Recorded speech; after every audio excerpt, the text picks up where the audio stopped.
Welcome, everybody, to Have a Chat. Thank you for joining us for our lovely show that we carry out each week. And we are together, myself and Veronique, missing again Audrey, but she'll be back one day to join us. Welcome, Veronique, my beautiful co host. So glad to be here with you on this wonderful day. And, it's February and it's winter, and here we are. Here we are. And with us, we have a lovely lady that's new to our show. We've not had her on before. I don't really know Giselle personally, but I hear wonderful things about you, Giselle. So without further ado, please tell the viewers a little bit about yourself. Hi. Thank you for inviting me to your show. My title actually is to help others on their path and to find hope again in their journey. So you are considered to be a medium life coach. Is that the correct title? Yes, that would be the correct title. I picked up tools and teachings along the way of my journey, and where I implement them through my readings in helping my clients through their journey. Interesting. Fascinating. Yes. So Giselle, very neat. tell us a little bit, Giselle, on how did you discover that you could, that you had this gift? How'd you get here? I'm fascinated by this. So I first started when my 10-year-old daughter was having migraines. And one of my good friends suggested that I go for a initiation of Reiki, first level. And when I went for my initiation, everything just opened up for me, so to speak. And so all of the inner gifts, so to say, just came to blossom out the more that I work with clients, and I came along the way to pick up more and more teachings to have my master's in Reiki and Reflexology as well. And then I was very blessed to be one of the students of an elder in Big Cove that taught me the medicine wheel into college. And that's where I got all of my amazing teachings that I can implement within the reading, within my gifts. So they kind of complement each other. Okay, so would you like to venture into those four areas? I'm assuming emotional, physical, spiritual, and which would be the other? So when it comes to the medicine wheel, there's four quadrants within the medicine wheel. And there's the mental, the physical, the emotional, and the spiritual. And it's to always be in the center of the medicine wheel where you're in balance. And so very rarely we're fully balanced. We're either emotional or we're always going all over the place just because we have that humanness part of us, right? And we face things on a daily basis that changes our way of thinking, changes our way of feeling, all sorts of stuff. But mainly when people come to me, it's because they're really unbalanced. So they're unbalanced in terms of kind of being their emotions, not just living it, but becoming their emotions. So when you become your emotions, you have to balance yourself back off by the physical part, which is the opposite of the wheel. And so when I do the reading, the teachings come along of my readings are done in three parts. So there's I scan the body to see what needs to be addressed, if it's getting enough of fluids and enough protein, enough fruits and vegetables, and enough water. And the reason for that is that the clients that do come to me, it's because they're ready for change. They're tired of the way life is going, or they're facing change unwillingly.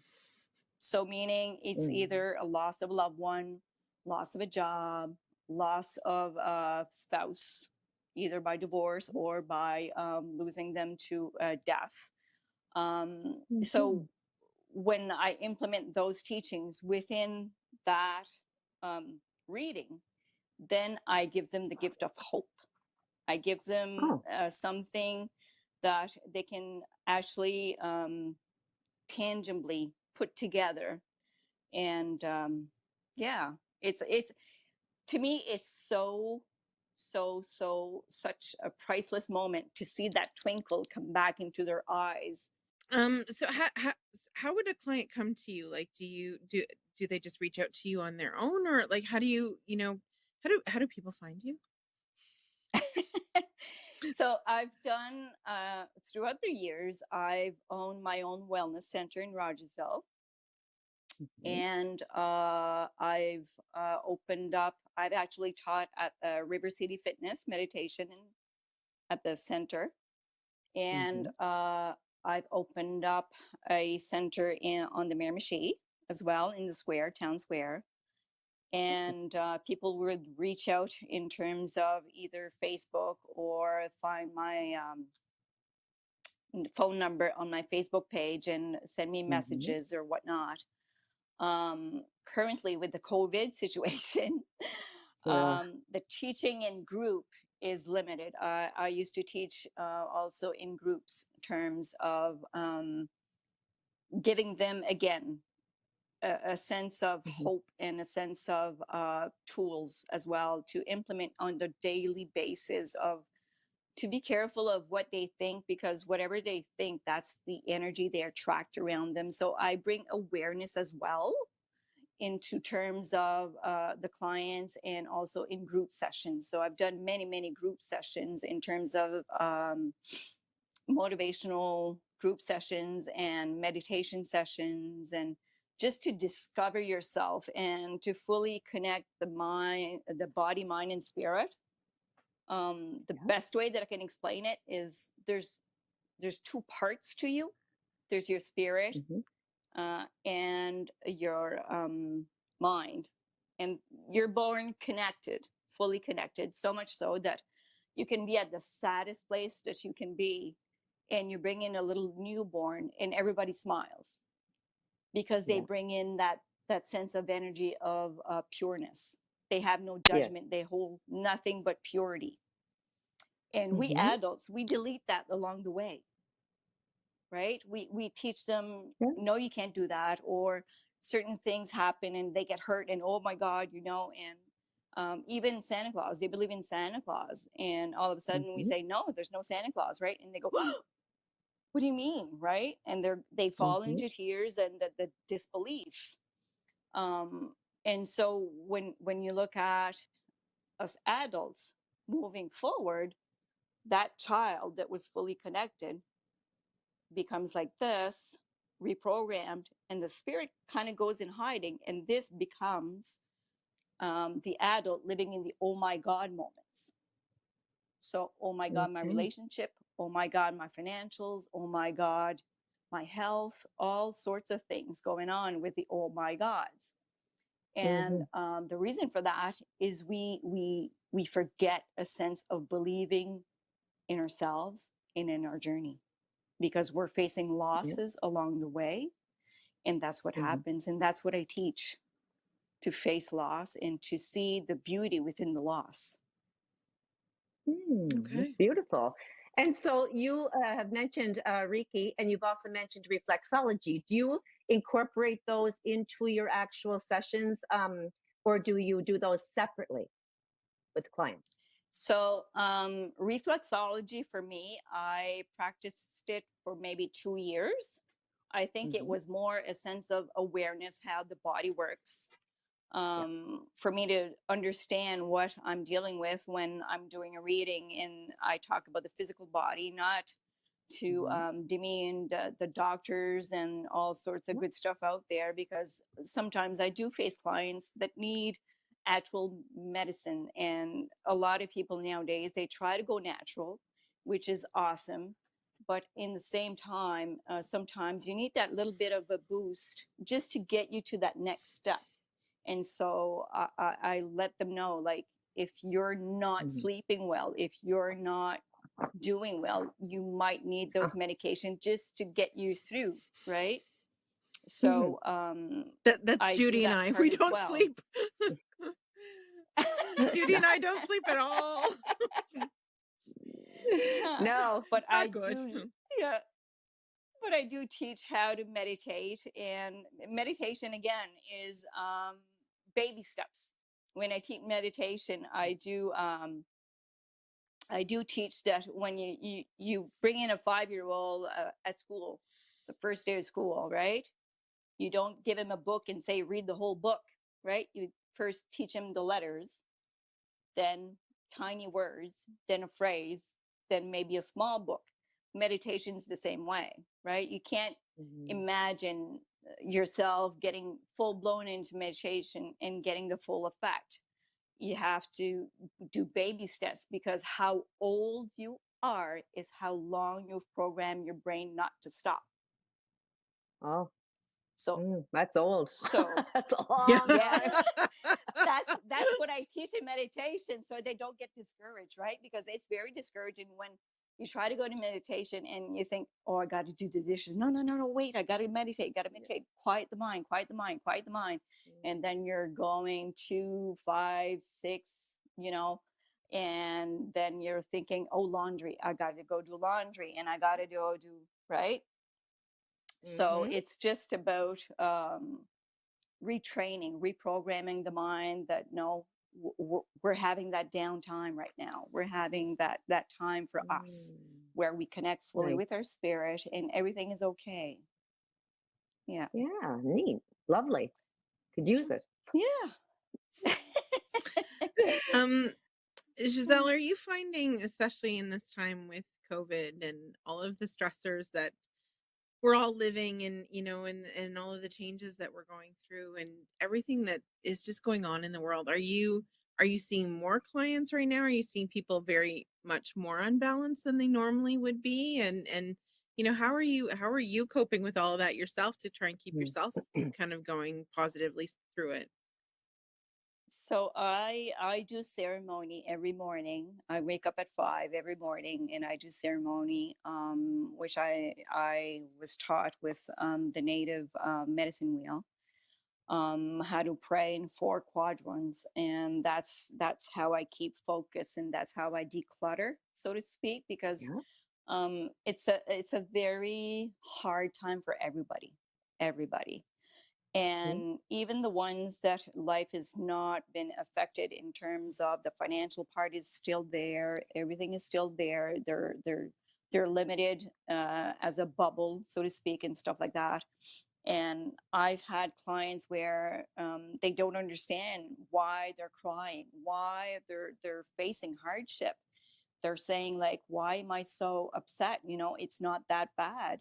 And my response is, even the simplest things, as going at Tim Hortons, getting your coffee, you have to sanitize. You have to put the mask on. And sometimes you put the mask on before you even order. So you have that stress going on that you didn't have before. So just that is tiring everyone.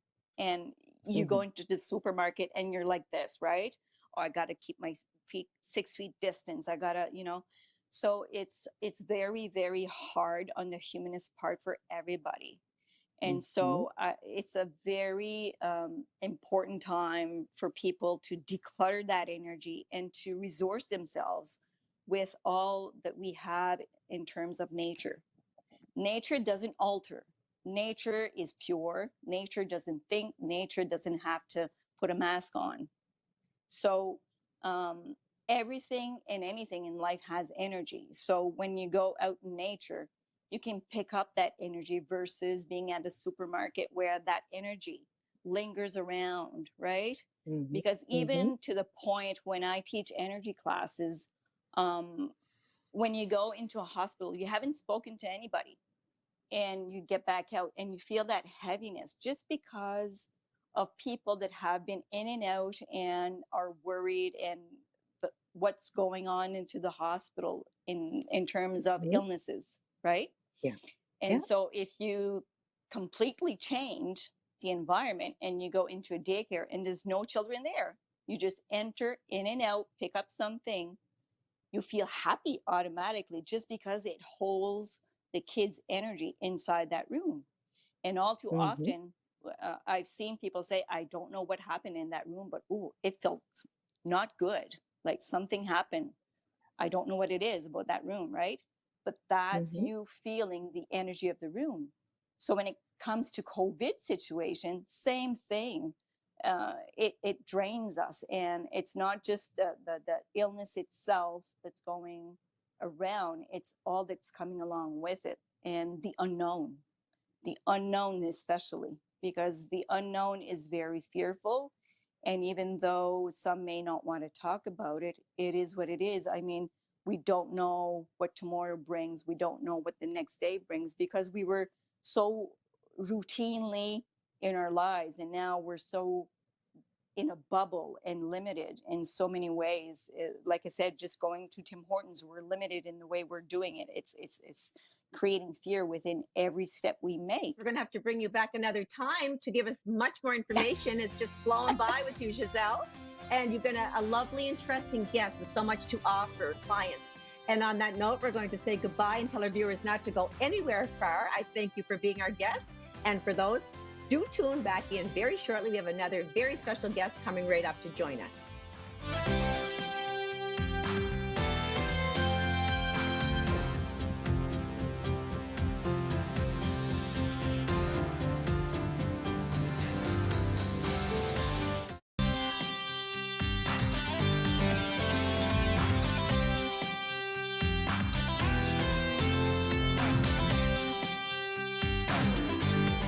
Welcome back to Have a Chat. I'm your host, Judy Logier, for today's show, joined by my beautiful, wonderful co-host, Veronique Arsenault. Welcome, Veronique. You are so kind, Judy. I'm a little stunned today. I had a root canal this morning, so I'm a little sideways off. Lovely. Oh, my goodness. Well, for the viewers who are just tuning in, we're so glad that you did come back for the show, because we have joining us on set, virtually, of course, from Toronto, the wonderful, dazzling, we'll call him a movie star, Thomas Duplessis. Welcome, Thomas. Hi, thanks for having me. Thanks for being here. I mean, Veronique and I've lived here in Miramichi, where we're taping from, where our show is held all of my life. And Veronique has lived here for many years and grown up here, like as a child through summers, and then has been residing here for quite a long time now. But you also were raised in Miramichi, born and raised in Miramichi. So tell us a little bit about yourself, first of all, Thomas. Yeah, sure. Born and raised in Miramichi in Chatham, specifically. I went to Jamestown Hill High School. I have a twin sister, Jillian, who you know, and Yes. 2 older brothers. I graduated high school in 2008, and then immediately moved to Toronto to study theater. And then after graduating theater school, I kind of just dove into the theater scene and the film and television kind of machine here in the city, and been doing that since. Mm-hmm. Wow, you sure have come a long way, baby. Very nice. Absolutely. Well, and it's, you know what, I was lucky enough to get to know Thomas when he was younger. I taught him in high school, but I will never forget the first, I don't know if it was your first commercial, but it was the first time I saw you on my TV screen here in Miramichi. And I remember because I saw him on the screen, and then I immediately messaged him. I'm like, I see you right now. And I think you were in a spacesuit, if I remember correctly.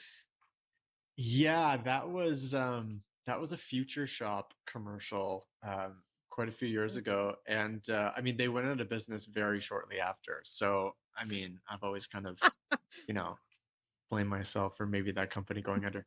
But yeah, that was I think like 2014-ish, around there, 2015. It was, Well, now, you know here what? you- It was a proud moment for me.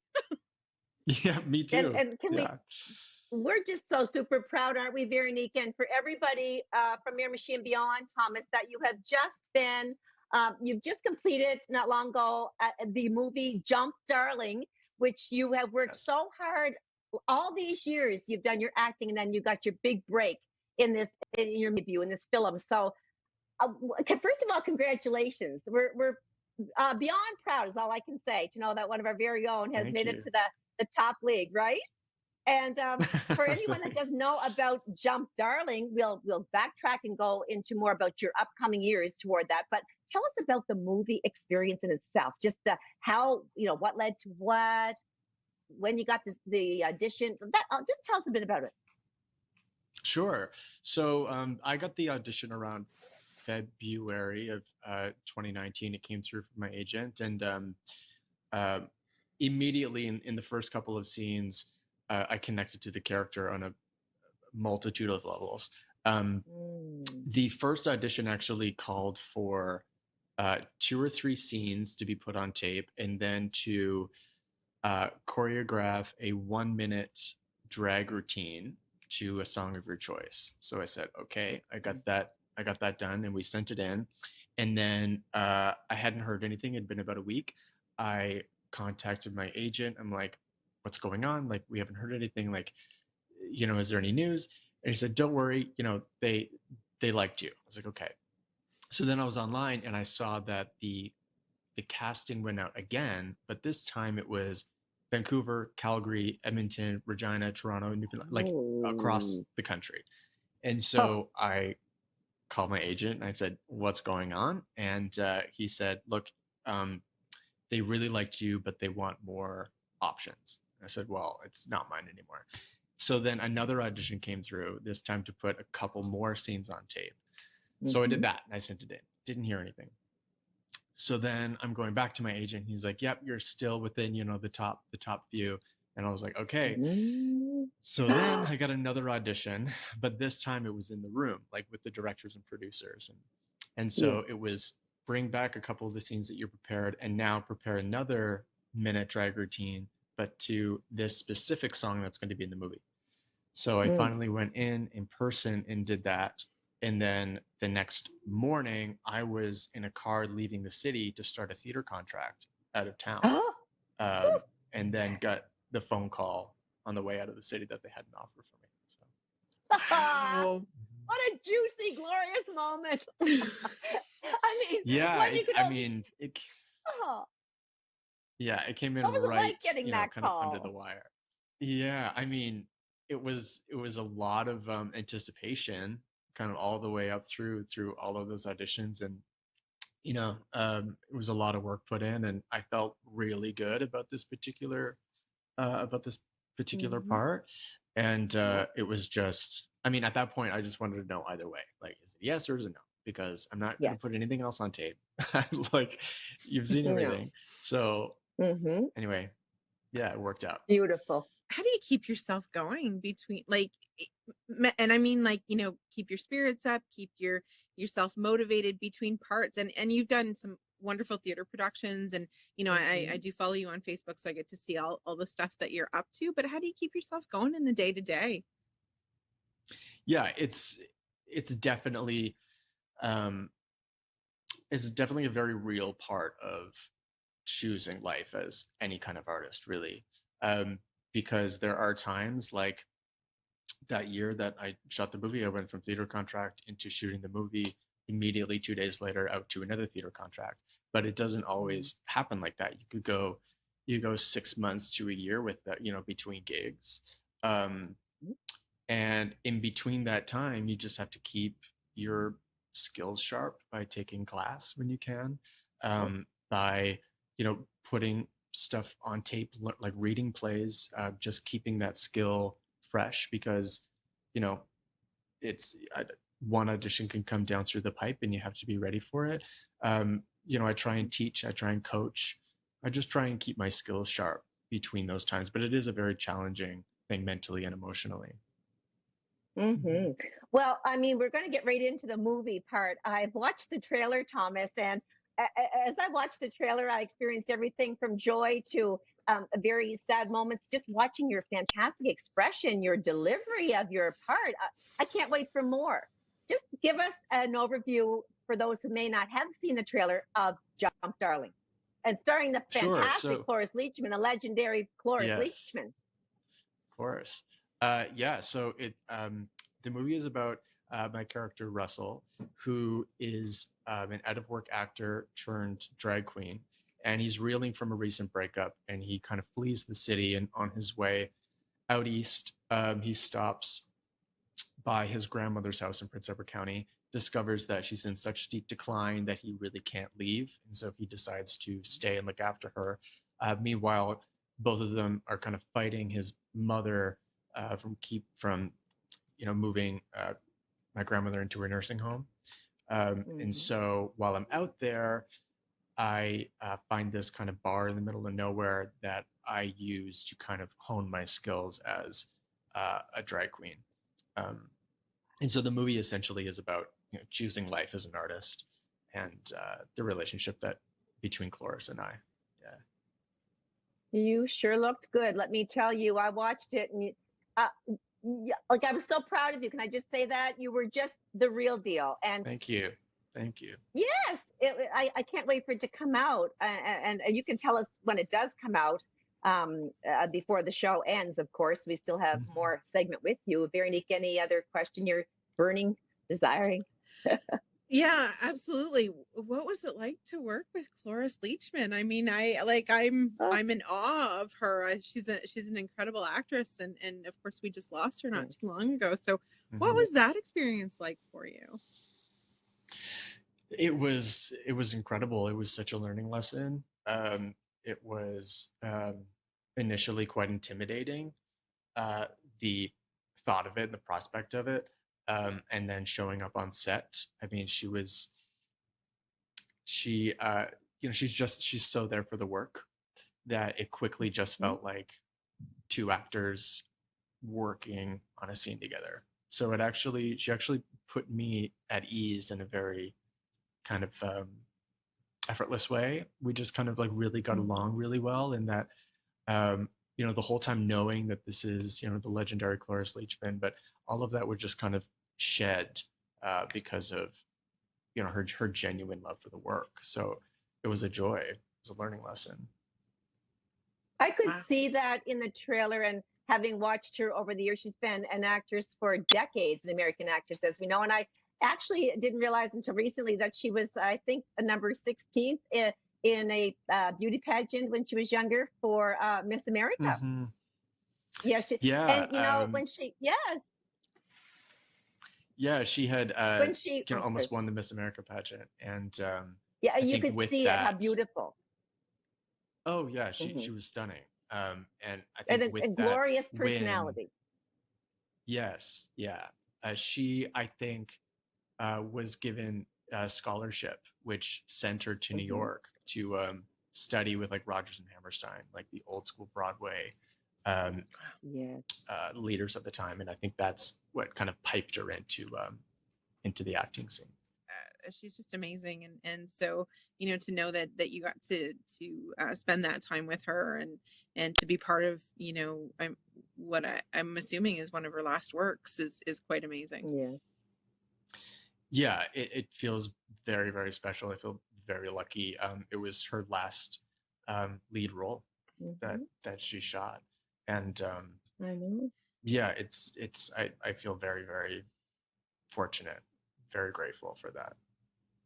What an incredible mind that she just passed on January 27th of this year, and that she was able to remember lines at that age. That just blows my mind. It's one thing for me to do a small play, and it could be a 2-hour play, and remember all my lines. But for a woman, I know she's a seasoned actress, but nevertheless, she was elderly. I mean, she passed at 94. How many can say they've reached that age, let alone still doing plays and movies? It's shocking, but I bet you loved her, though. Did you have a Yeah, spontaneous? she legendary. Yes, very, very spontaneous. She famously said that they were going to have to beat her with a lead pipe to get her to stop acting, and she very much lived up to that. And you'd see her, offset, kind of over, on a couch with her daughter, and they would be going over the script, and you could see her reading the lines and internalizing it, and then reading it and then internalizing it. And you could really see her doing that work before she showed up on set. So yeah, she was totally in it the whole time. I'm sure she loved you too. Yes. I hope so. I loved her. I mean, we really got along. We had a lot of fun together. I could see that. I could see the chemistry in the trailer. It looked just a beautiful relationship on screen. And I'm sure that there's so much to be said about the off-screen times and fun that you had as well. There's always those special, Absolutely. special moments that you can always remember, aside from the movie that will forever be, the top, one of your top successes in life. Probably much more to come on that, though. Mm-hmm. Yeah. You have more lined up, Thomas? Anything right now going on that you're preparing for at this very moment? Not at this very moment. Okay. In terms of theater, we don't know when that's going to come back in any real way. I do a lot of theater, and in terms of film and TV production, it has ramped up, but not to pre-pandemic levels. The auditions have slowed down. There are some coming through, so I'm just hustling, taking the auditions, working towards that next gig, as always. And you're young, and there will be many, many more gigs. Thomas, which did you find tougher to prep for, theater or movie? That's a great question. The mediums are so different, and in a lot of ways they're so similar.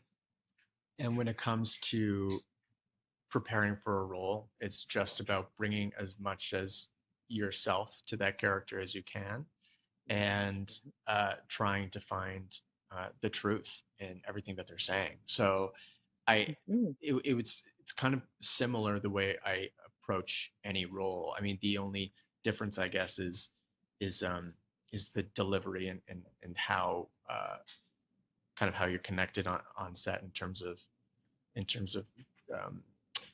interacting with your scene partner. But in preparation, in theater, you have a lot more intensive rehearsal.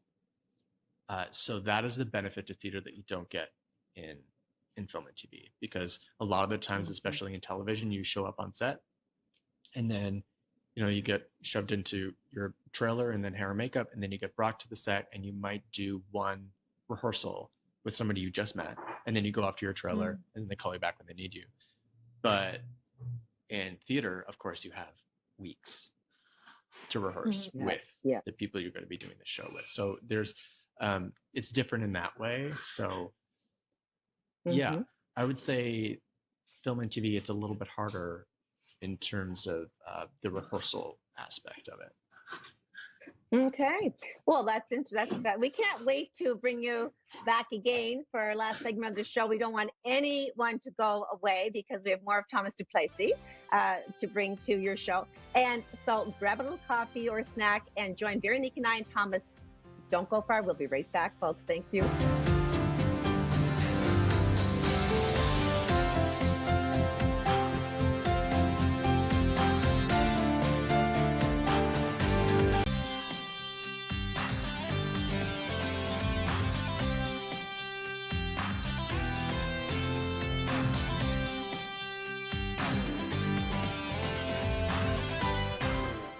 Welcome back to Have a Chat.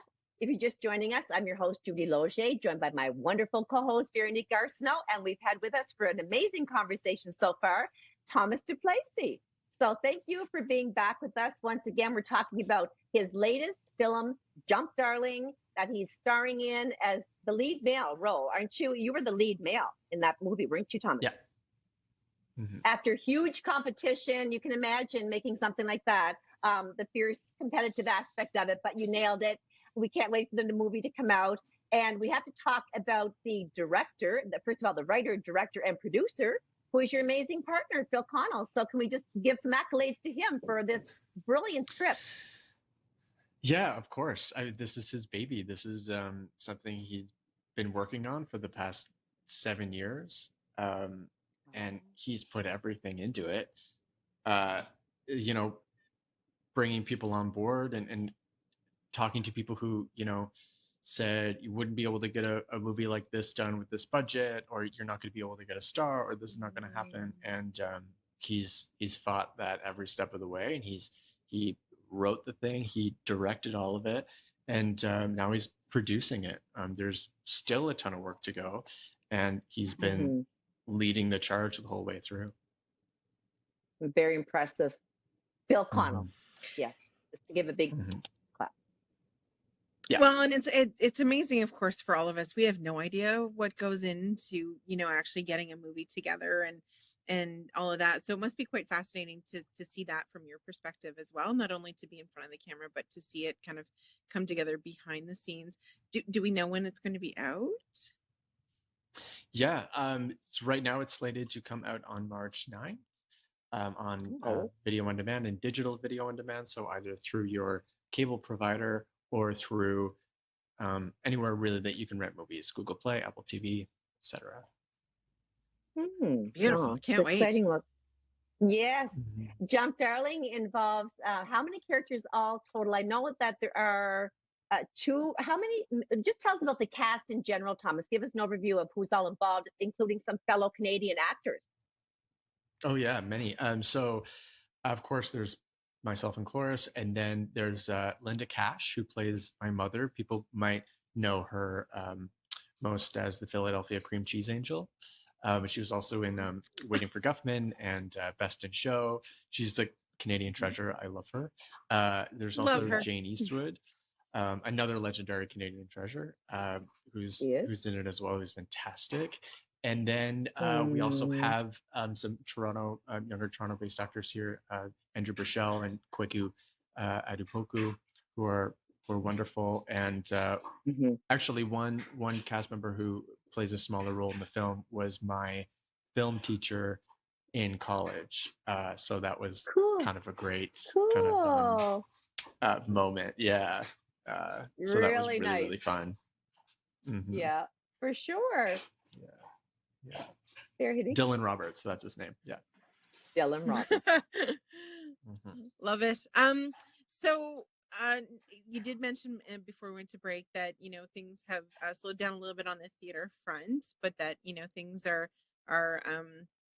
kind of coming for film and TV. But so what do you think is next for you? What are you hoping for next? Like, what is there that dream play that you would like to be a part of, or theater production, or is there that dream kind of TV role that you'd like to take on?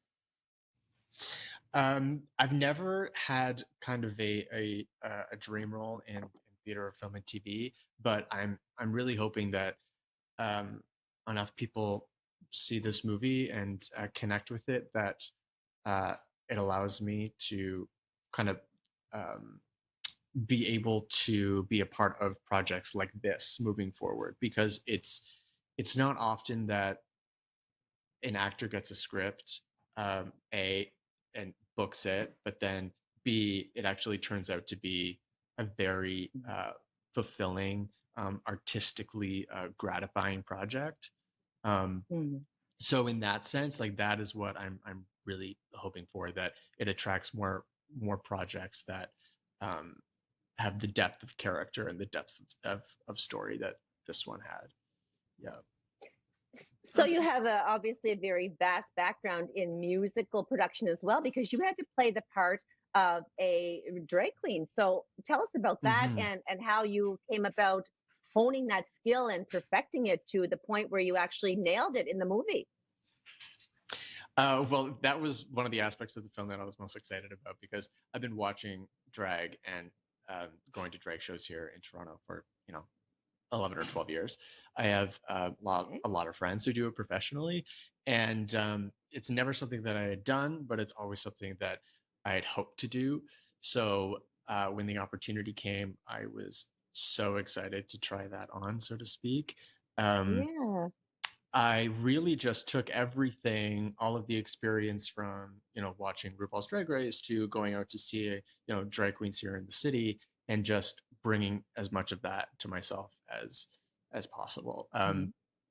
A, uh, a mentor of mine, David Connolly, he's the associate artistic director of a theater company here in Toronto. And so he had access to the entire wardrobe department at that theater company. And so while I was out Oh. working on the play before we were shooting the film, he was able to source some like size 12 women's heels, like for me to practice in during the days before we do the show at night. So that's how I was able to Oh, learn how to walk. And then run and then dance in heels. So yeah. I bet you have a new appreciation for us women, don't you? 100%. I like there's one pair of heels that I wear in this film in one of the scenes. My feet have never hurt that bad in my life. It was torture. Killer feet. Yeah. Yeah. Oh, I can't wait to watch it. I totally get it, and I know I'm an old lady now because I've gone for like comfort over like style these days, especially in this Yes. time of COVID where I'm like, how Of comfortable course. can I truly get and still be acceptable in Yeah. public, right? Yeah. Right. That's right. Yeah, I totally understand. Anyway, well, I can't wait to see all parts, including you rocking it out in heels. I'm looking forward to that part. Thanks. Thomas, when you were a little boy, did you aspire to be an actor? I mean, I know that you were in plays like I was probably as a child, and mine ended with, adult local theater, but you just kept going and going and going, and the thing is to never give up, right? And you made it all come possible with your driven talent plus your perseverance, and you just didn't, and plus you had the skill, the natural, beautiful skills that you possess. But is that something you wanted to do since you were a little boy? I never really thought about it until seriously until I got into high school. I had originally had plans to go into journalism. Again, when Veronique was teaching me in the 12th grade, I was very much inspired by the stories of her father. So I thought maybe I'd Yeah. kind of go into the direction of maybe international relations or diplomacy or somewhere along those lines.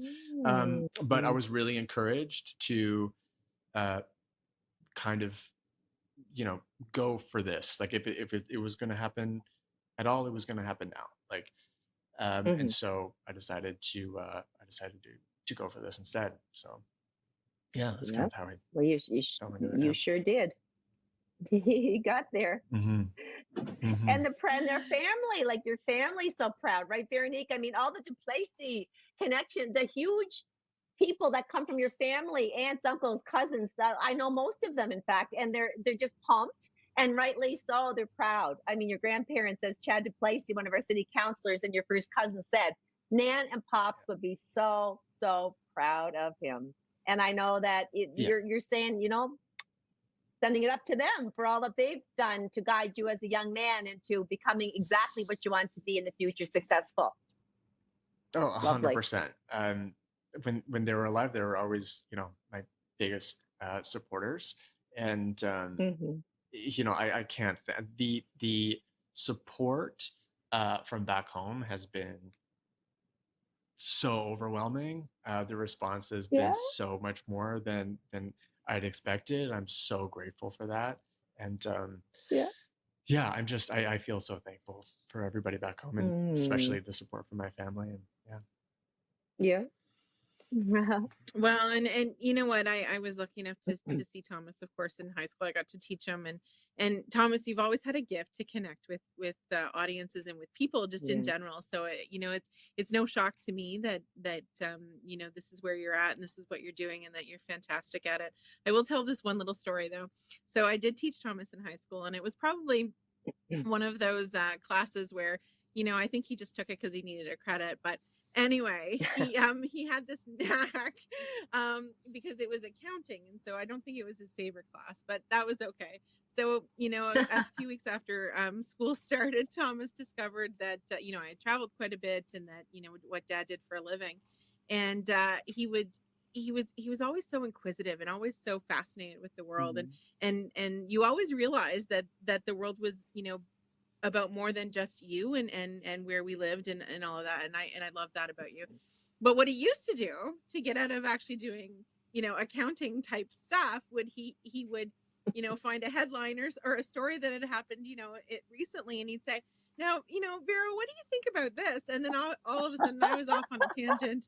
We were talking about some foreign country and and it was great because I got to connect with all of the students in my class, but he had such a knack and he did it to me every time and I wouldn't even realize it until much later.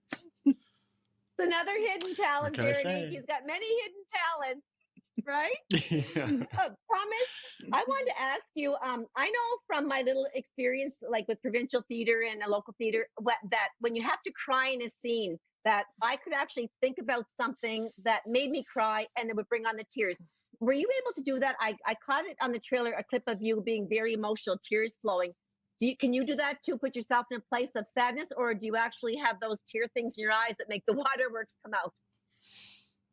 Um, so for the scenes in particular in Jump Darling that kind of go to that emotional place, it Hmm. really was just a lot of um, prep, emotional prep.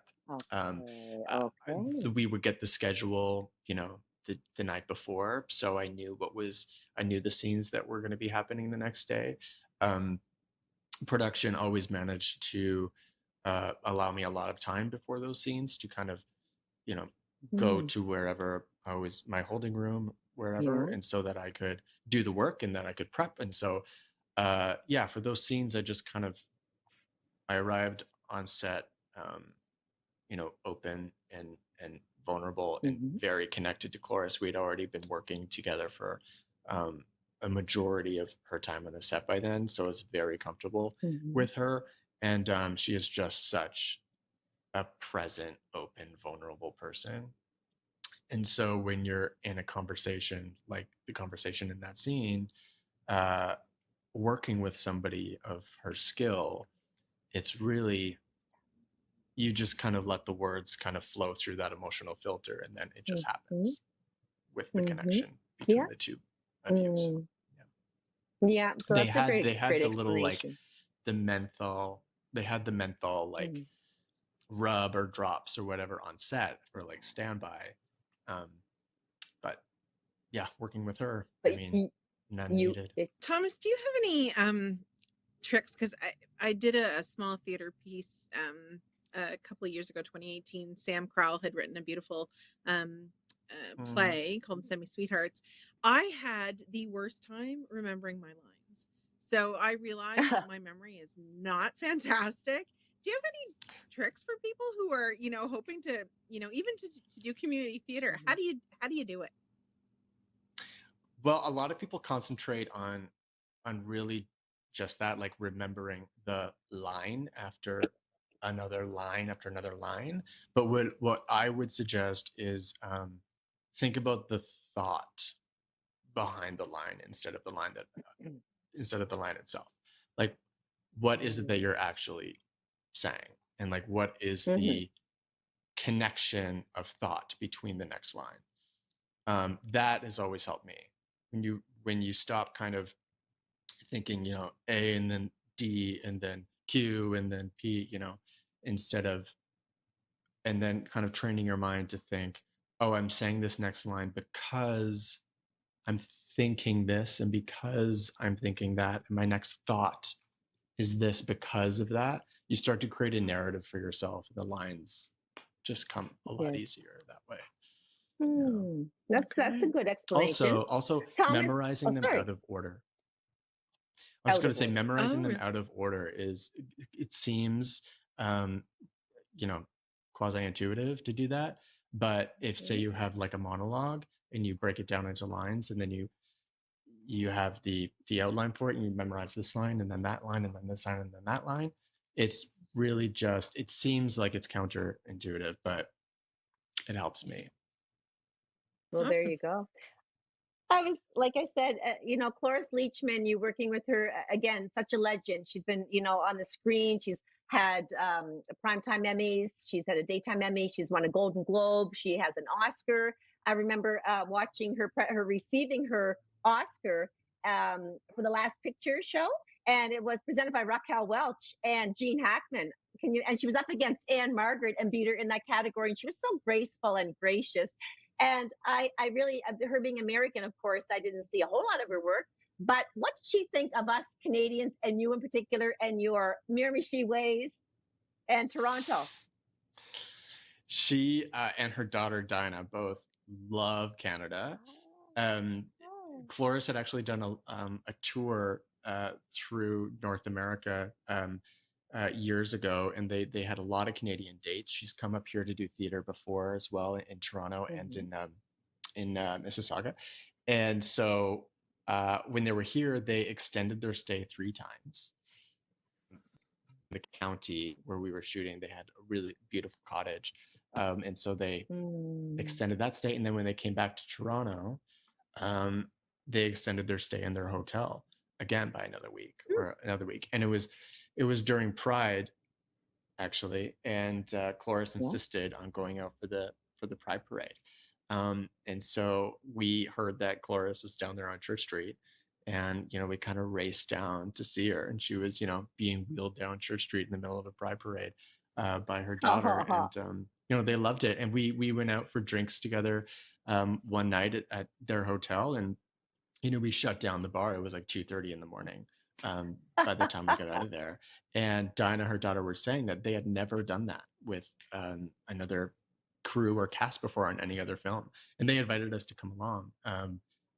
They just had so much Mm. fun. They just felt it was so down to earth. And yeah. Just from your friends and family and all of us here, we're just so proud of you for everything that you've done. I mean, this is the latest, your latest work with Cloris, but we're just so proud of you, and just can't wait to see everything that's coming for you, and just know that we're all rooting for you.